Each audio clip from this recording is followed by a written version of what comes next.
Hola y bienvenido al podcast de Rehab and Performance CAF.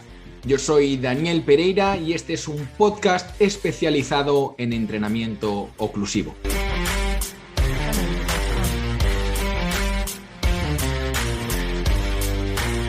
Hola y bienvenidos de nuevo al podcast de Rehab and Performance CAF, el podcast sobre entrenamiento oclusivo. Hoy quería hablaros de cómo podemos utilizar el entrenamiento oclusivo como una estrategia de recuperación. Sí, como lo oyes. Es decir, no solo tiene la finalidad de hacerte ganar fuerza, hacerte ganar masa muscular, sino que utilizado de una forma muy inteligente va a poder ayudarnos a recuperarnos post partido, post entrenamiento, a ti o a tus clientes. ¿Y esto por qué es importante? Solo hace falta pegar un vistazo al calendario, por ejemplo, en fútbol, deporte con el cual yo estoy un poco más familiarizado, para ver que el calendario es muy apretado. Juegan domingo, miércoles, domingo, tienen una plantilla cerrada desde el inicio de la temporada y en el cual deben ir rotando a los jugadores si no quieren acabar quemándolos.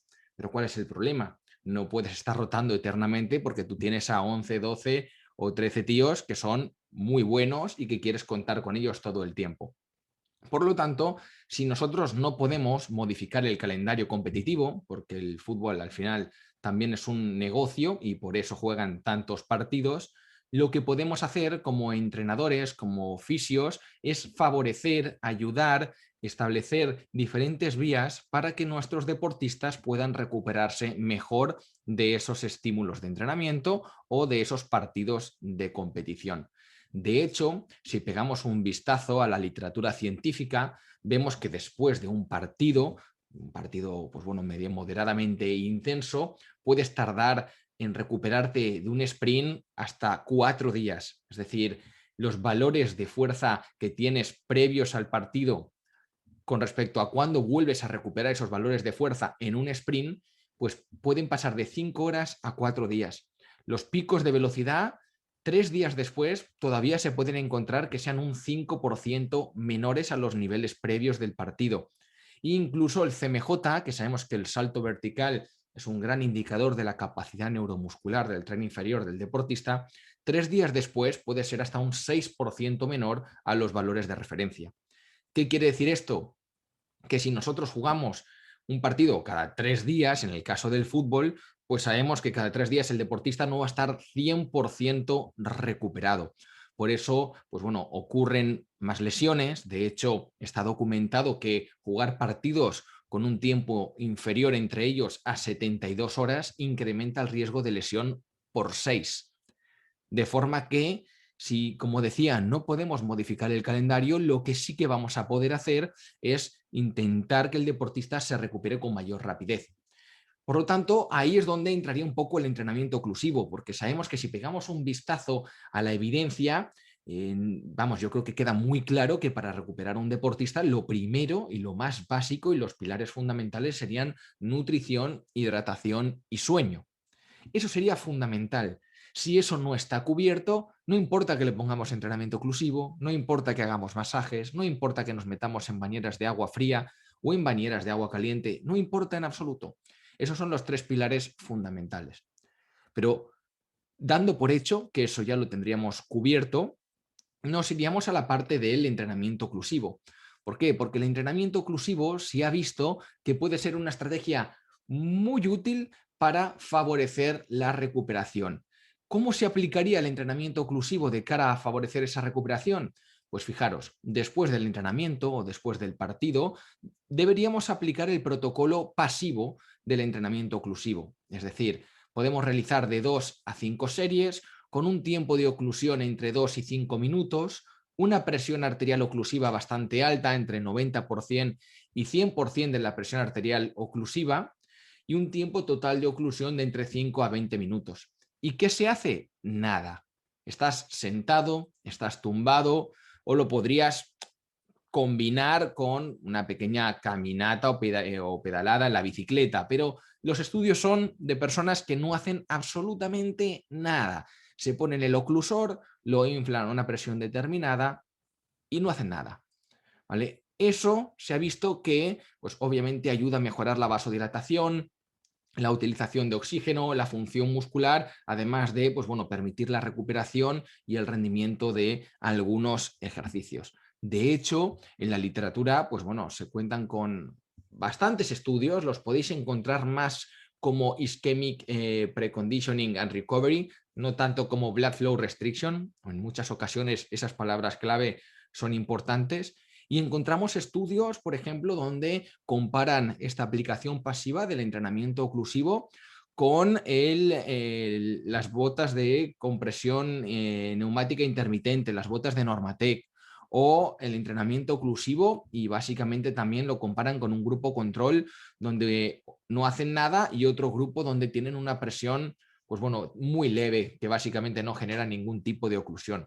De hecho, hay uno de Christopher Martin, lo podéis buscar en Google Scholar o nos podéis escribir y os lo comparto sin problema, donde después de un protocolo pues bueno, bastante exigente de entrenamiento, utilizaron un protocolo de entrenamiento oclusivo pasivo de 2 series de 3 minutos por pierna con una presión de 220 milímetros de mercurio. Y el grupo de control hacía el mismo protocolo pero con una presión insignificante. Cualquiera que haya utilizado el entrenamiento oclusivo sabe que aplicar una presión de 15 milímetros de mercurio básicamente te va a servir para que no se te caigan al suelo los oclusores. Y pues bueno, utilizaron ese tipo de protocolos y vieron que daba efectos beneficiosos en la recuperación de pruebas como el salto en contramovimiento, el squat jump, tanto en potencia como en altura del salto, como en aceleración. También beneficios muy positivos en el sprint a los 10 y a los 40 metros. Por lo tanto, vemos que en algunos estudios va a poder ser muy interesante y recordar complementario a una buena nutrición, un buen sueño y una buena hidratación. Dentro de la pirámide de estrategias de recuperación, tampoco podemos colocar el entrenamiento oclusivo como si fuera la panacea. ¿Por qué? Porque contamos tanto con estudios que avalan su uso como con estudios que no han encontrado absolutamente ningún beneficio. Ahora bien, ya depende de ti, como entrenador, como fisio, ponerlo en práctica. En mi opinión, me parece una tremenda herramienta, si no, no estaría haciendo el podcast. ¿Por qué? Porque es una herramienta que te la puedes llevar a cualquier lado. Y puedes empezar con tu recuperación después del partido, en el coche, en el autobús, en el avión, y no pesa, es transportable, es muy versátil comparado con otras estrategias de recuperación donde obviamente no te puedes llevar una bañera de agua fría a todos lados, esos protocolos son más largos, tienes 22 jugadores para realizar el protocolo de inmersión en agua fría, es decir, requiere de una logística mucho mayor. Los masajes, lo mismo, requieres de gente que dé esos masajes y obviamente no vas a tener a 22 tíos para hacer 22 masajes a 22 futbolistas. De modo que este tipo de herramientas, pues bueno, dentro de esa balanza de riesgos-beneficios, tiene unos posibles beneficios muy altos y si tenemos en cuenta, como he mencionado en otros podcasts, esos riesgos y contraindicaciones, no vamos a tener ningún riesgo. Se pueden hacer sesiones de familiarización en las cuales detectamos cuál es la presión arterial oclusiva de cada uno de nuestros jugadores y luego darles un equipo completo a cada uno de ellos para que se lo inflen a la presión que tú como entrenador le indiques y que luego tu tarea sea simplemente supervisar. Con esa supervisación o esa supervisión, disculparme, más la responsabilidad de cada jugador, pues bueno, ahí ya tienes una herramienta que te va a ayudar a recuperarte entre partidos o entre entrenamientos, ya sea de una manera presencial, de una manera remota, jugando en casa o jugando fuera. Así que bueno, hasta aquí el episodio de hoy. Espero que os haya gustado. Si ya tienes nuestros dispositivos de entrenamiento oclusivo, pruébalo, pruébalo. Intenta utilizar este tipo de protocolos de recuperación post partido que te va a ayudar. Mídelo, evalúa ese salto vertical antes y después para ver si esa recuperación es un poco más rápida. Y si todavía no tienes nuestros dispositivos de entrenamiento oclusivo, ya estás tardando, ves a nuestra página web www.rehabandperformancecaf.es, ahí tienes nuestros dispositivos que hacemos envíos nacionales e internacionales y también tienes nuestra certificación internacional de entrenamiento oclusivo para que profundices en todo el contenido actualizado con evidencia científica sobre entrenamiento oclusivo. Así que bueno, muchas gracias y nos vemos en el siguiente episodio.